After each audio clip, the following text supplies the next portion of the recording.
महाराज जी, मन के वशीभूत होकर मनुष्य बार बार गलती करके क्षमा मांगता है। भगवान क्या बार बार क्षमा करते हैं या इसकी कोई सीमा है? बहुत वात्सल्य समुद्र भगवान है।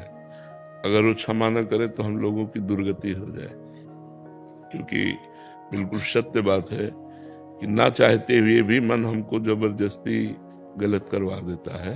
3 ऐसी बातें हैं जिनमें मनुष्य को महासुख की अनुभूति जैसा लगता है।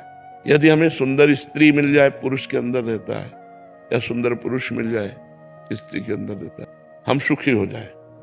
यदि हमें मनोवांछित धन मिल जाए तो हम सुखी हो जाए, हमारा बड़ा नाम हो जाए, प्रतिष्ठा हो जाए तो हम सुखी हो जाए। 3 बातें रखी गई हैं पूरी माया को छान करके, कंचन, कामिनी और कीर्ति।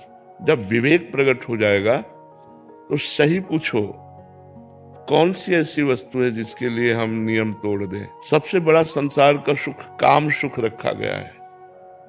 जिन स्थानों को स्पर्श करके हम साबुन और रज से हाथ धोते हैं, उन स्थानों में हम अपनी पवित्रता और अपने नियम को तोड़ करके मन के अधीन हो जाते हैं। इसलिए मामे वे प्रपद्यन्ते माया में ताम तरन्ति ते, श्री भगवान कहते हैं मेरी शरण में हो जाओ, मेरा नाम जप करो, मेरे में मन लगाओ, जीत जाओगे। अगर हम भगवान के चरणों में अपने चित्त को नहीं लगाएंगे, अन्यथा कोई चांस नहीं है।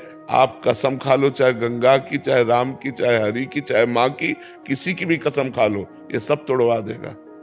जब ये अपने आप में आएगा ना, तो जैसे हाथी है ना, हर जंजीर को तोड़ देता है, ऐसे मन मत वाला गजराज है, ये तोड़ करके जबरदस्ती विषयों में गिरा ही देगा। बहुत कोशिश करता। हाँ, बहुत। ये हम आपकी बात में बिल्कुल सहमत हैं। अगर हमें सही ढंग से चलना है तो एक दूसरे की दूरी बनानी होगी। हमें पता है मैं यहां गिर जाऊंगा तो मुझे नहीं जाना चाहिए, मुझे दूरी बनानी चाहिए।